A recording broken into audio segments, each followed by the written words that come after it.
Hello and welcome. इस video में हम ऑफ कोर्स बात करेंगे जापानीज बी एन्सेफेलाइटिस और डेंगू वायरस की। बट उसको स्टडी करने से पहले हमें सबसे पहले जानना है उसकी फैमिली के बारे में, जो कि है आर्बो वायरस। अब आर्बो वायरस का जो नाम है वो एक्चुअली आर्थ्रोपॉड बॉर्न इन्फेक्शन से पड़ा है।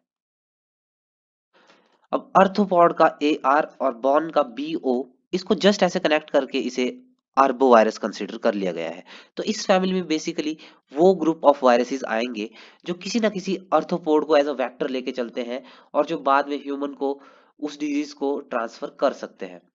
तो इसमें जो मेन फोर फैमिलीज है वो ये रही आपके सामने, जिसमें है सबसे पहली टोगाविरिडी, दूसरी फ्लेविविरिडे, बुनियाविरिडे और लास्ट में रियोविरिडे।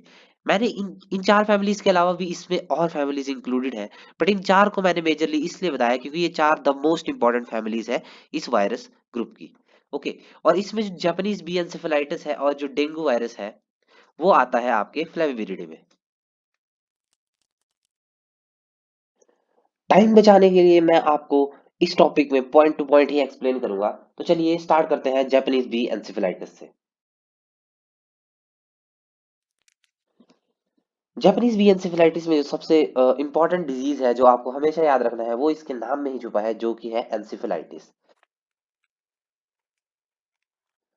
फिर उसके बाद आपको जो चीज जानने की जरूरत है कि इसका डिस्ट्रीब्यूशन कहाँ है, तो इसका डिस्ट्रीब्यूशन है साउथ ईस्ट एशिया की तरफ।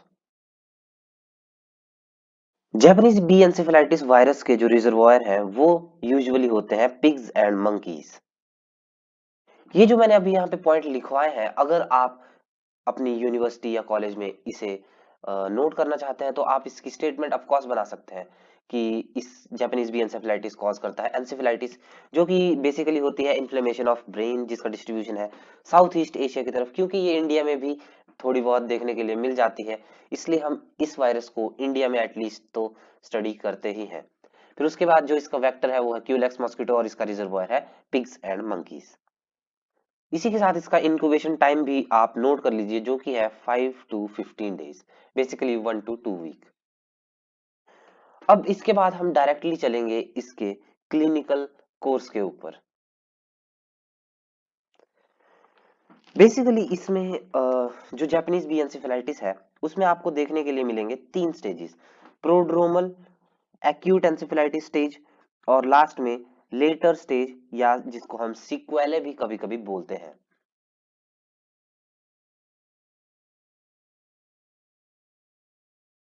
जो इसमें आपको फर्स्ट स्टेज दिखाई दे रहा है वो है प्रोड्रोमल स्टेज। इसमें एक पेशेंट फिब्राइल इलनेस को महसूस कर सकता है, जो कि इसका एक बहुत ही कैरेक्टरिस्टिक फीचर है।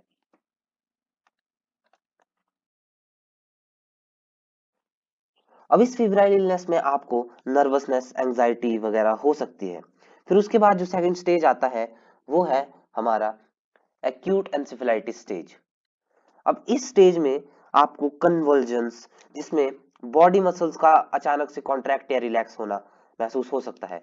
आपको कुछ बिहेवियरल चेंजेस मिलेंगे और कुछ मैनेंजियल साइंस या फिर पैरालिसिस जैसे सिम्टम्स भी देखने के लिए मिल सकते हैं एक पेशेंट में। अब जो ये लास्ट में आता है स्टेज, जिसे हम लेट स्टेज या सीक्वेले कह रहे हैं, इसमें एक्चुअली पेशेंट की रिकवरी स्टार्ट हो जाती है। अब वो फिर उसके बाद डिपेंड करता है कि वो फुल रिकवर कर रहा है या हाफ रिकवर कर रहा है। क्योंकि अगर उसने फुल रिकवर किया तो ठीक है, पर अगर उसने हाफ रिकवर किया तो चांसेस है कि कुछ न्यूरोलॉजिकल डिफेक्ट्स उसकी बॉडी में परमानेंटली रिटेन कर सकते हैं, जो कि 20 to 40% फेटल भी हो सकता है। मतलब it can lead to death also.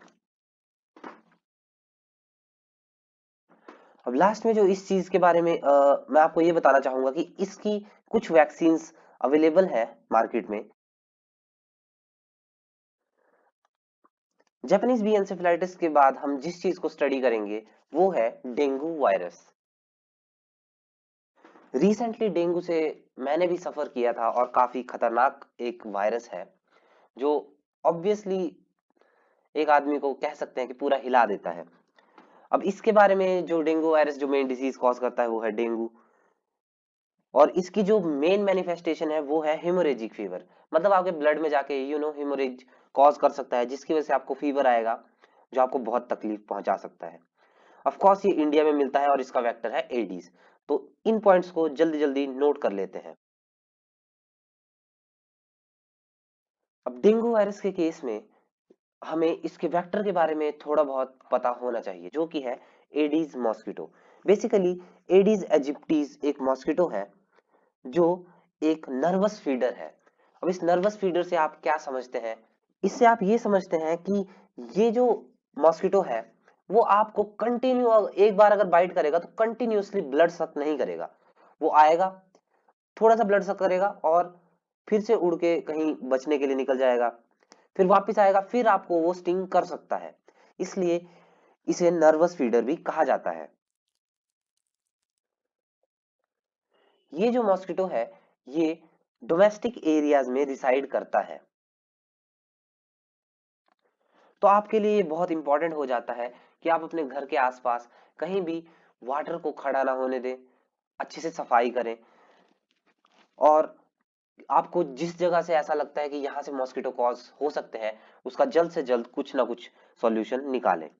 अब इस एडीज एजिप्टीज मॉस्किटो के अलावा एक और मॉस्किटो है जिसका नाम है एडीज एल्बोपिक्टस। ये मॉस्किटो भी इंडिया में पाया जाता है। ये एक्चुअली बहुत ही एग्रेसिव मॉस्किटो है और इसे हम कहते हैं कंकॉर्डेंट फीडर। मतलब अनलाइक एडीज एजिप्टीज जो एक नर्वस फीडर है, ये मॉस्किटो क्या करता है, अगर एक बार वो स्टिंग करेगा तो कंटिन्यूअसली तब तक आपके ब्लड को सक करेगा जब तक उसका पेट भर नहीं जाता। तो इसी वजह से हम उसे नोटिस कर सकते हैं आसानी से कि वो हमारे स्किन के ऊपर बैठा है और हम उसे मार सकते हैं। इसी वजह से ये उतना मेजर कॉज नहीं है डेंगू वायरस के स्प्रेड का, और ये बेसिकली मिलता है पेरिफेरल अर्बन एरियाज में। अब इसके बाद मैं आपको ट्रांसमिशन साइकिल के बारे में भी थोड़ा सा बता दूंगा। डेंगू वायरस का जो बेसिकली ट्रांसमिशन साइकिल है वो कुछ खास नहीं है, डायरेक्ट मॉस्किटो टू मैन का ट्रांसमिशन साइकिल है। अब इस केस में क्या होता है कि इन्फेक्टेड मॉस्किटो क्या करता है, जाके स्टिंग करेगा एक मैन को और वायरस को स्प्रेड कर देगा उसके ब्लड में। और सिमिलरली अगर कोई मॉस्किटो नॉर्मल है, बेसिकली एडीज एडीज मॉस्किटो, तो वो क्या करेगा, एक इन्फेक्टेड पर्सन से उस डेंगू वायरस को उठाएगा और खुद के अंदर कैरी कर लेगा। ये साइकिल कंटिन्यू चलता रहता है और ऐसे ही ये वायरस स्प्रेड होता है from one person to another. Clinical diagnosis के बारे में थोड़ी बात कर लेंगे। डेंगू वायरस के क्लिनिकल डायग्नोसिस में हम बेसिकली सेरोलॉजी को ज्यादा प्रेफर करते हैं।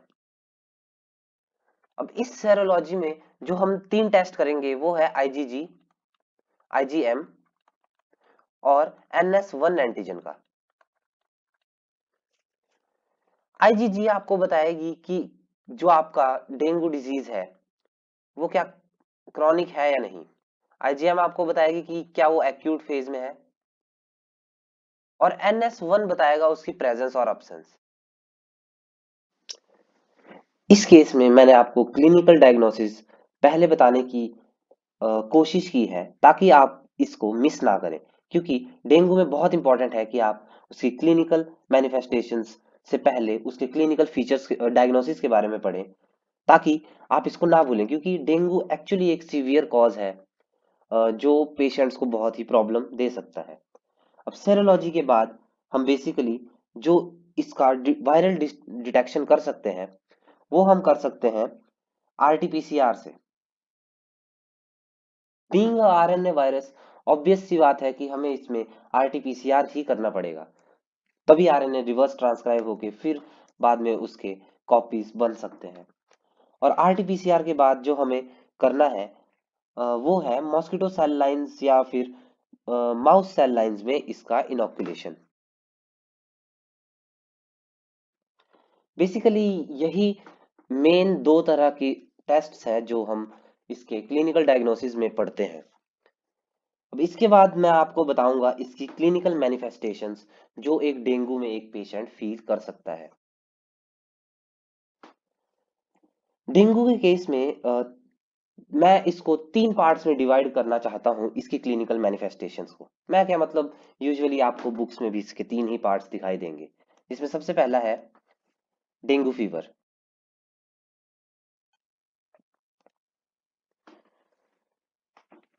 अब इसमें डेंगू फीवर में क्या होता है कि अचानक से पेशेंट को फीवर आता है, जिससे उसकी बॉडी में मायल्जिया जैसी कंडीशन भी अराइज हो सकती हैं। मसल्स और जॉइंट में पेन हो सकता है। चेस्ट और अपर लिम्स में मैक्यूलोपैपुलर रैश भी देखने के लिए मिल सकते हैं। और इससे क्या होता है कि क्योंकि थोड़ा बहुत टेस्ट बड्स पे इफेक्ट पड़ता है, तो आप लॉस ऑफ एपेटाइट फील करेंगे, नोजिया और वॉमिटिंग जैसी कंडीशंस को भी फील कर सकते हैं।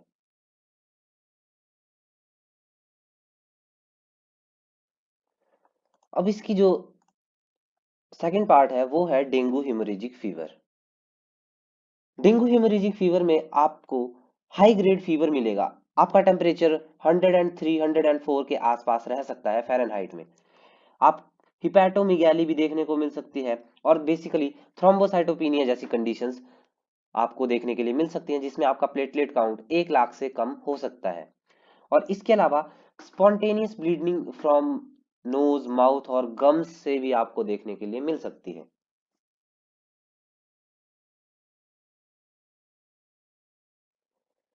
अब इसके बाद जो थर्ड स्टेज आता है वो है डेंगू शॉक सिंड्रोम।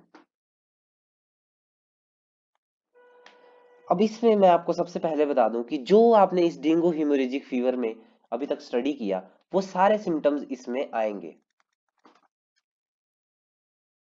और इसके अलावा जो कुछ एक्स्ट्रा सिम्टम्स आपको देखने के लिए मिलते हैं वो है कि पेशेंट में आपको बहुत ज्यादा रेस्टलेसनेस मिलेगी। आपको उसमें हाइपोटेंशन जैसी कंडीशंस भी देखने के लिए मिल सकती हैं, और रैपिड पल्स वीकनिंग भी आपको देखने के लिए मिल सकती है। अगर आप इन तीनों को मिक्स करते हैं, फर्स्ट स्टेज, सेकंड स्टेज और थर्ड स्टेज, इन सब से जब एक पेशेंट गुजरता है तो एक बहुत ही दर्दनाक फीलिंग है, जिसमें आपको एक पर्टिकुलर टर्म भी आएगी जिसको हम कहते हैं ब्रेक बोन फीवर। अब ये जो ब्रेक बोन फीवर है, इसे ये पर्टिकुलर नाम इसलिए दिया गया है कि जब किसी भी पेशेंट को डेंगू होता है तो उसे जो दर्द होती है वो मसल से नहीं, उसे लगता है कि बोन से आ रही है। और वो सीवियर स्टेजेस में इतनी ज्यादा हो जाती है कि उसे इतनी दर्द होती है कि उसे लगता है कि जैसे हड्डी टूट गई हो। बेसिकली जापानीज बी एनसेफेलाइटिस और डेंगू में मेन मेन पॉइंट्स जो थे यही थे। इसी के साथ मैं चलता हूँ। Thank you very much.